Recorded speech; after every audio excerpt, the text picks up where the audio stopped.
اعوذ باللہ من الشیطان الرجیم بسم اللہ الرحمن الرحیم یا ایہا الذین آمنوا ان تنصروا اللہ ینصرکم، اے ایمان والو اگر تم اللہ کی مدد کرو گے تو اللہ تمہاری مدد فرمائے گا۔ سورہ محمد کی آیت نمبر 7 ہے جو تلاوت کی گئی ہے۔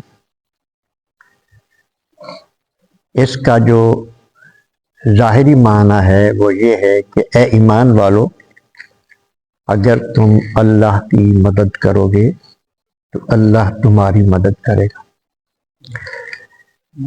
مدد کسی ضرورت مند کی جاتی ہے، اس کی ضرورت میں اس کا ساتھ دینا۔ اللہ تبارک و تعالی ضرورتوں سے بھی پاک ہے اور ہر قسم کی کمزوری سے پاک ہے، وہ قادر مطلق ہے، اس کی ذات کی مدد کی اس کو ضرورت نہیں۔ اصل میں جو اس کا مفہوم ہے وہ یہ ہے کہ اگر تم اللہ کے دین کی مدد کرو گے تو اللہ تمہاری مدد کرے گا۔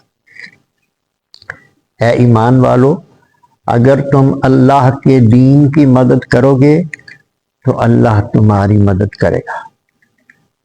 دین کی مدد کیا ہے؟ سب سے پہلے دین کو سمجھنا ہے کہ دین کیا چیز ہے۔ اللہ تبارک و تعالی نے جو احکام دیے ہیں، نماز، روزہ، حج، زکوٰۃ وغیرہ، کوئی کام کرنا، گناہ چھوڑنا، اور نبی کریم علیہ الصلوۃ والسلام کا سارا جو طریقہ ہے، آپ کی سیرت طیبہ، آپ کا اٹھنا بیٹھنا، آپ کی نشست و برخاست، یہ سارا دین۔ سب سے پہلے نمبر پر یہ دین کو سمجھنا اور پھر دین سمجھانا۔ نبی کریم رؤوف الرحیم صلی اللہ علیہ وآلہ وسلم کا ارشاد ہے کہ وہ انسان جو دین سیکھنے کے لیے گھر سے نکلتا ہے، یعنی قرآن مجید کو سمجھنے کے لیے، قرآن مجید کے سمجھنے کے لیے جو بھی علوم ہیں ان کو حاصل کرنے کے لیے نکلتا ہے، نبی کریم علیہ الصلوۃ والسلام کی احادیث مبارکہ کو سمجھنے کے لیے گھر سے نکلتا ہے۔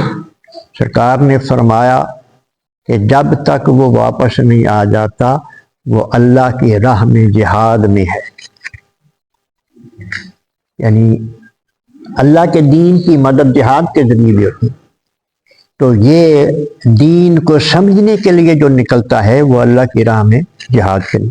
الحمدللہ یہ جو عمل اس وقت قرآن مجید کی آیت پڑھی جا رہی ہے اور اس کے اوپر بات ہو رہی ہے اور آپ سن رہے ہیں، تو یہی ہے دین کے سمجھنے کا طریقہ۔ تو دین کی مدد جو ہے وہ دین کو سمجھنا، دین کو سمجھانا، اور پھر جب مسائل کا پتہ چل جائے، اللہ کے احکام کا پتہ چل جائے، اس پر عمل پیرا ہو جانا، اس پر عمل پیرا ہو جانا، اور اپنے گھر والوں میں، اپنے گھر والوں پر وہ چیز نافذ کرنا، دین کے احکام نافذ کرنا، یعنی نماز خود بھی پڑھنا، خود۔ نبی کریم علیہ الصلوۃ والسلام کی بارگاہ میں حضرت عمر فاروق رضی اللہ تعالیٰ عنہ حاضر ہوئے اور عرض کی یا رسول اللہ کہ یہ آیت کریمہ ہے قوا انفسکم واہلیکم نارا، اپنے آپ کو بھی دوزخ سے بچاؤ اور گھر والوں کو بھی بچاؤ۔ یہ تو سمجھ آتی ہے کہ اپنے آپ کو بچا لے بندہ، گھر والوں کو کیسے بچائے؟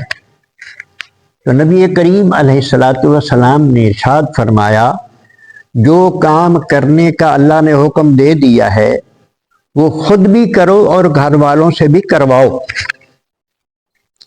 اور یہ بھی ارشاد فرمایا کل راعٍ مسئول، ہر سربراہ سے گھر والوں کے بارے میں پوچھا جائے گا۔ کہ ان کو دین پر کیوں نہیں لگایا، دین کیوں نہیں سکھایا، ان کو عمل کیوں نہیں کروایا، پوچھا جائے۔ ارشاد فرمایا کہ وہ خود بھی کام کرو اور گھر والوں سے بھی کرواؤ، اور جس بات سے اللہ نے منع فرمایا ہے اس سے خود بھی رک جاؤ اور گھر والوں کو بھی روک جاؤ۔ تو یہ ہے آگ سے بچانا۔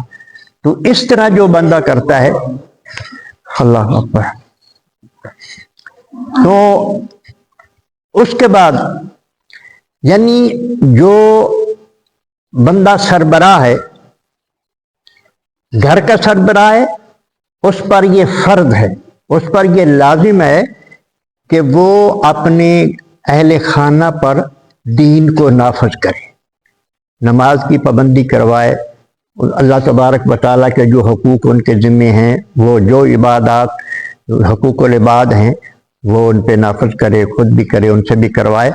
اور جو سربراہ مملکت ہے اس پر یہ فرض ہے کہ وہ دین کو نافذ کرے، یہ دین کی مدد ہے۔ اللہ تبارک و تعالیٰ نے ارشاد فرمایا کہ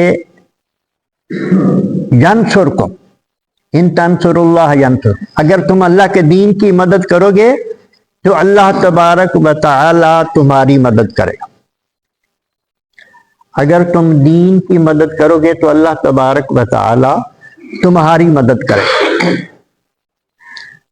اب یہ اللہ تبارک و تعالیٰ کا وعدہ ہو گیا، دین کو نافذ کرنا، اس پر عمل کرنا اگر بعض حالات میں مشکل ہوتا ہے تو اس کو اللہ کے بھروسے پر پھر بھی یہ کام کرنا چاہیے، اللہ کے بھروسے پر پھر بھی یہ کام کرنا چاہیے، کیونکہ اللہ نے وعدہ کر لیا ہے کہ میں اس کی مدد کروں گا۔ اگر تم اللہ کی مدد کرو، پھر ہر معاملے میں جو اللہ کے دین کے حق میں ہو جاتا ہے، دین کی مدد پر لگ جاتا ہے، اللہ تبارک و تعالیٰ اس کی مدد کا ذمہ لے لیتا ہے، اس کی اللہ پاک اس کو کامیابیاں عطا فرماتا ہے، اس کی دنیا بھی کامیاب ہوتی ہے اور اس کی آخرت بھی کامیاب ہوتی ہے۔ مت وہ سمجھے کہ اگر یہ کام کیا تو فلاں طاقت ناراض ہو جائے گی اور ہمارا نقصان ہو جائے گا، یہ مسلمان کا عقیدہ نہیں۔ مسلمان کا پورا اللہ پر بھروسہ ہونا چاہیے کہ اللہ میرا مددگار ہے، مجھے کوئی بھی نقصان نہیں پہنچا سکتا، تو پھر اللہ تبارک و تعالیٰ اس کی مدد فرمائے گا۔ وَيُثَبِّتْ أَقْدَامَكُمْ، اور اللہ تبارک و تعالیٰ تمہارے قدموں کو مضبوط کر دے گا۔ تو پھر اس کے بعد مدد یہ ہے کہ اگر جو اسلام کو مٹانے کا ارادہ رکھتے ہیں، جو اسلام کو مٹانے کا ارادہ رکھتے ہیں، جو مسلمانوں کو ختم کرنے کا ارادہ رکھتے ہیں، ان کے مقابلے میں اگر تم ڈٹ جاؤ گے، ان سے تم لڑو گے اپنا دفاع کے لیے، تو اللہ تبارک و تعالیٰ تمہارے قدموں کو ثبوت عطا کرے گا، تم ثابت قدم رکھے گا تمہیں، اور تمہاری اللہ پاک اس طرح مدد کرے گا۔ والذین کفروا فتعص لهم وأضل أعمالهم، اور جنہوں نے حق کا انکار کیا، فتعص لهم، وہ اوندے گریں گے، وأضل أعمالهم، اور ان کے اعمال برباد ہو جائیں گے۔ یعنی جو کافر ہیں، جو حق کا انکار کرنے والے ہیں، وہ کبھی کامیاب نہیں ہو سکتے، وہ بہرحال ذلیل ہوں گے اور تباہی اور بربادی کا شکار ہوں گے۔ جو سچا مومن ہے، اللہ پہ بھروسہ رکھنے والا ہے، کامیابی اسی کی قدم چومے گے۔ اللہ تبارک و تعالی عمل کی توفیق عطا فرمائے۔